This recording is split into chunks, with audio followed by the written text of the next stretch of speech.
Mamma इतकं भारी झालं ना, मला असं रोज बनवून पाहिजे. नूडल्स म्हटलं ना की अगदी लहानांपासून मोठ्यांपर्यंत सगळ्यांच्याच आवडीचे असतात. पण बाहेरचे विकतचे नूडल्स खाण्यापेक्षा घरी बनवलेले कितीतरी पटीने पौष्टिक असतात. एकदम सुटसुटीत झालेत पहा. आणि खायला तर म्हणाल ना एवढी जबरदस्त चव आली याला. कोणी विश्वासच ठेवणार नाही की हे गव्हाच्या पिठापासून म्हणजे कणकेपासून बनवलेले नूडल्स आहेत. कसे बनवलेत व्हिडिओ स्किप न करता शेवटपर्यंत नक्की पहा. नूडल्स बनवण्यासाठी इथे मी 2 वाट्या गव्हाचं पीठ घेते. आमच्या घरी ना असे नूडल्स सर्वांना आवडतात, त्यामुळे मी जरासे जास्त बनवते. त्यासाठी इथे मोठ्या 2 वाट्या मी गव्हाचं पीठ घेतलेलं आहे. त्यामध्ये घालायचं आहे चवीनुसार मीठ. मैत्रिणींनो, रेसिपी एवढी सोपी आहे ना, आजपासून तर तुम्ही मुलांना बाहेरचे नूडल्स खायला देणे खरंच बंद कराल. एवढी सोपी, पौष्टिक आणि खायला पण टेस्टी असणारी रेसिपी आहे. त्यामुळे व्हिडिओ अजिबात स्किप करू नका, संपूर्ण पहा. तर गव्हाच्या पिठामध्ये थोडंसं पाणी घालून हे पीठ मी जरासं घट्ट मळायचं आहे. म्हणजे आपण चपात्या बनवायला जशी कणिक भिजवतो त्याच्यापेक्षा थोडीशी घट्ट भिजवायची आहे. या अगोदरसुद्धा ज्वारीच्या पिठापासून मी नूडल्स बनवले होते आणि तेही ना खरंच खूप भारी झाले होते. ती रेसिपीसुद्धा खूप व्हायरल झाली आहे, सर्वांना आवडली. तुम्ही जर का ती पाहिली नसेल तर या व्हिडिओच्या एंड स्क्रीनला ती रेसिपी तुम्हाला नक्की पाहायला भेटेल.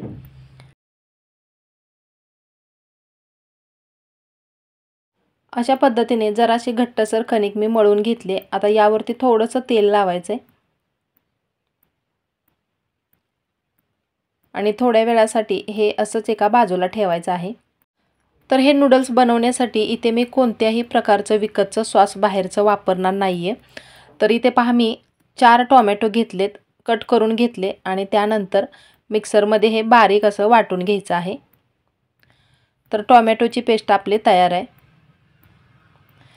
त्यानंतर इथे पहा मी आलं घेतलेलं आहे आणि आलं जरासं जास्त घेतले आणि त्यानंतर इथे लसूणसुद्धा घेतलं आहे. 10 ते 15 लसणाच्या पाकळ्या असतील. तर हे सुद्धा वाटून घ्यायचं आहे. गॅसवरती कढईमध्ये पाणी गरम करायला ठेवले. 2-3 ग्लास पाणी गरम करायला ठेवलेलं आहे, कारण जास्तीचे नूडल्स बनवते. त्यानंतर त्यामध्ये 1 मोठा चमचा भरून गोडं तेल घातले. आता हे कशासाठी गोडं तेल घातले हे सुद्धा पुढे तुम्हाला व्हिडिओमध्ये पाहायला भेटेलच. पाण्याला उकळी येते तोपर्यंत काय करायचं आहे, आपण शेव बनवायला जो म्हणजे सोऱ्या वापरतो, म्हणजे याला शेवगा पण म्हटलं जातं, तर तो इथे मी घेतलेला आहे.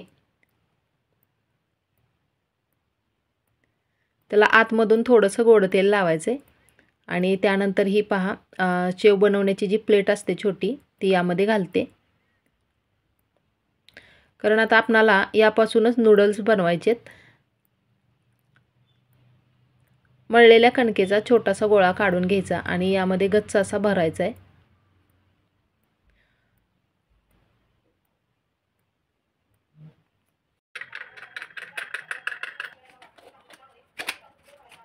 तोपर्यंत पाण्याला पण बघा चांगली उकळी आली आणि लक्षात ठेवा, जेव्हा पाणी चांगलं खळखळून उकळेल तेव्हाच यामध्ये नूडल्स सोडायचेत. कुरडई बनवताना जसं आपण साचा फिरवतो तशा पद्धतीने फिरवायचं आहे. कणिक जराशी घट्ट असल्यामुळे असं रेटत नाही आहे पीठ. उकळत्या पाण्यामध्ये पहा असे नूडल्स सोडायचेत. आणि याहीपेक्षा एक सोपी पद्धत मी तुम्हाला सांगणार आहे. असं पाण्यामध्ये नूडल्स जर सोडताना तुम्हाला जमत नसेल तर अजून एक दुसरी पद्धत आहे, ती सुद्धा व्हिडिओमध्ये पुढे तुम्हाला पाहायला भेटेल.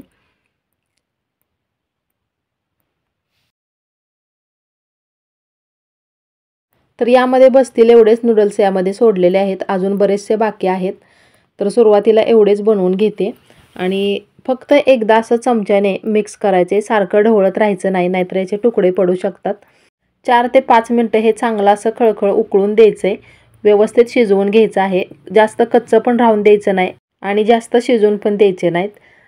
तर इथे एक स्टीलचं ताट घेतले, त्याला तेल लावलेलं आहे आणि मगाशी मी म्हटलं होतं दुसरी पद्धत तुम्हाला सोपी सांगते. जर तुम्हाला असं कढईमध्ये नूडल्स सोडायला म्हणजे जमत नसेल तर असं ताटावरती बनवायचे आणि तेल लावलेलं असल्यामुळे पटकन निघतात, खाली चिटकून वगैरे राहत नाहीत. तर कोणती पद्धत तुम्हाला सोपी वाटते तशा पद्धतीने करा तुम्ही.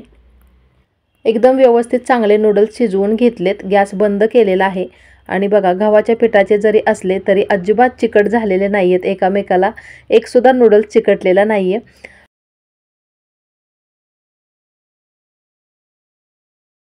यातलं सगळं पाणी निथळलं पाहिजे, त्यासाठी एका चाळणीमध्ये काढून घेते।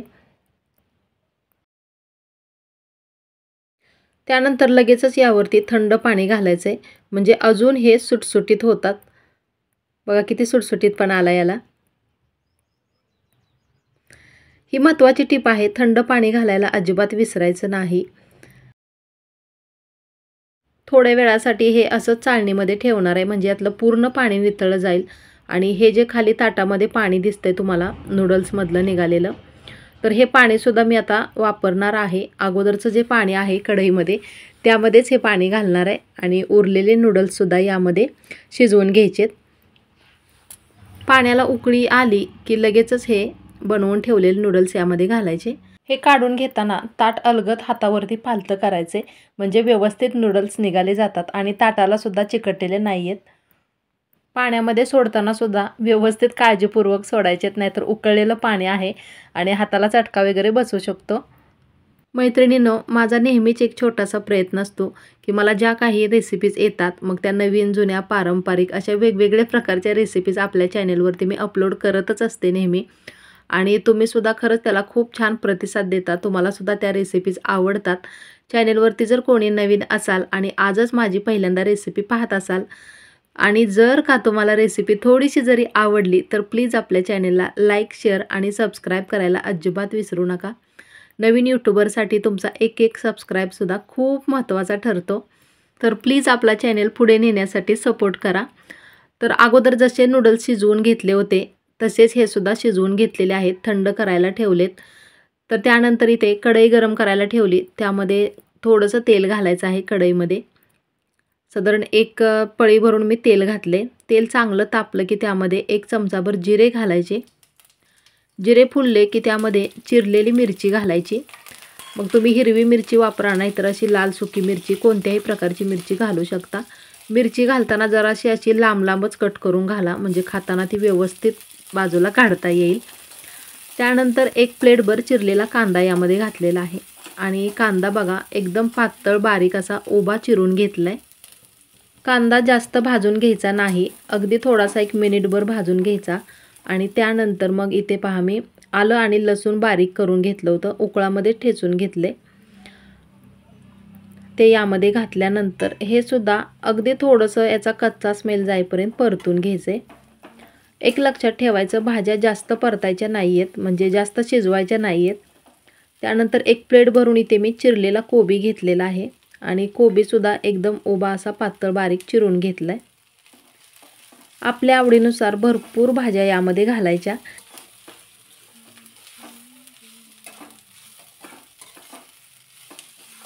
थोडा वेळ कोबी परतून घेतला आणि त्यानंतर 1 प्लेटभर चिरलेला गाजर घालायचा आहे। गाजरसुद्धा एकदम पातळ असा उभा चिरून घेतलाय। हल्ली मुलांना भाज्या खायचे म्हटलं ना की नको वाटतं, त्यामुळे असे नूडल्स वगैरे बनवत असू ना तेव्हा भरपूर भाज्या घालायच्या। ज्या भाज्या मुलांना आवडत नाहीत त्या जरी यामध्ये घातल्या ना, मुले अगदी आवडीने खातात। थोडा वेळ हे चांगलं परतून घ्यायचं आहे आणि अजून बरेचसे महत्त्वाचे घटक घालायचे आहेत, त्यामुळे व्हिडिओ अजिबात स्किप करू नका। भाज्या परतत असताना गॅसची फ्लेम जराशी कमीच ठेवायची। त्यानंतर 1 प्लेटभर इथे चिरलेली सिमला मिरची घातली।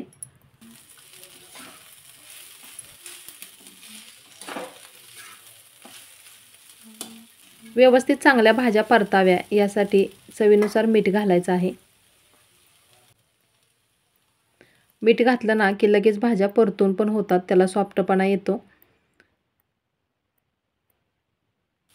1-2 मिनिट हे चांगलं व्यवस्थित परतून घ्यायचं आणि नंतर यावरती झाकण ठेवून याला एक चांगली वाफ येऊन द्यायची आहे। आणि एक लक्षात ठेवायचं आहे, या ज्या भाज्या आहेत त्यासुद्धा एकदम जास्त शिजवून घ्यायच्या नाही आहेत, फक्त व्यवस्थित चांगल्या आपणाला परतून घ्यायचेत, म्हणजे जास्त कच्चा पण राहायला नको आणि जास्त शिजवायला पण नको। तर आता इथे मी मगाशी म्हटलं होतं की बाहेरचं विकतचं कोणतंही सॉस मी वापरणार नाही आहे आणि त्याची काही आवश्यकता पण भासत नाही। अशा पद्धतीने जर बनवले ना नूडल्स मस्त लागतात एकदम। आणि तरीसुद्धा तुम्हाला जर बाहेरचे म्हणजे टोमॅटो सॉस किंवा चिली सॉस वगैरे वापरायचं असेल तर वापरू शकता तुमच्या इच्छेनुसार। टोमॅटो प्युरी घातल्यानंतर गॅसची फ्लेम जराशी फास्ट करायची आणि याला घट्टपणा येईपर्यंत व्यवस्थित चांगलं हे परतून घ्यायचं आहे। आणखीन एक महत्त्वाचा घटक यामध्ये घालायचा आहे. तर याला बघा घट्टपणा येईपर्यंत भाज्या मी व्यवस्थित परतून घेतलेत. तर महत्त्वाचा घटक म्हणजे 1 चमचाभर यामध्ये मी गोड साखर घातली, त्यामुळे खूप अशी भारी जबरदस्त चव लागते.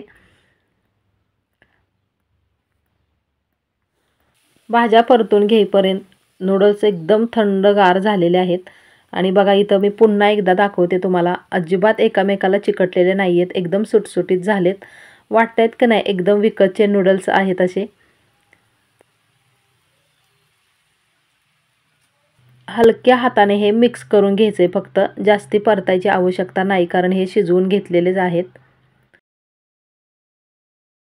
यामध्ये घातलेल्या भाज्या वगैरे व्यवस्थित या नूडल्सला लागल्या पाहिजेत, अशा पद्धतीने हे मिक्स करून घ्यायचे. आणि गॅस आता मी बंद करते. गॅस बंद करून अगदी एखादा मिनिटभर यावरती झाकण ठेवायचे. आता याहीपेक्षा तुम्हाला अजून जर चटपटीत पाहिजे असतील तर यावरती तुम्ही मसाला मॅजिक मसाला किंवा मॅगी मसाला कोणत्याही प्रकारचा मसाला वरून मिक्स करू शकता तुमच्या आवडीनुसार. पण मी ही रेसिपी एकदम साध्या पद्धतीने पौष्टिक आणि कोणत्याही प्रकारचे मसाले न वापरता तुम्हाला बनवून दाखवायची होती, त्यामुळे इथे मी मसाल्याचा वापर केलेला नाही. तरीसुद्धा खायला ना एवढी भारी जबरदस्त चवीची लागते. नक्की तुम्ही वेळात वेळ काढून एकदा तरी बनवून बघा, नंतर आवर्जून तुम्ही अशी रेसिपी बनवाल. चला तर मग गरम गरम नूडल्सचा आम्ही आस्वाद घेतो. कशी वाटली रेसिपी? थोडीशी जरी आवडली असेल तर प्लीज लाईक, शेअर आणि चॅनेलला सबस्क्राईब करायला अजिबात विसरू नका. चला तर मग मी लवकरच भेटते अशीच नवीन एखादी छानशी रेसिपी घेऊन पुढच्या व्हिडिओमध्ये.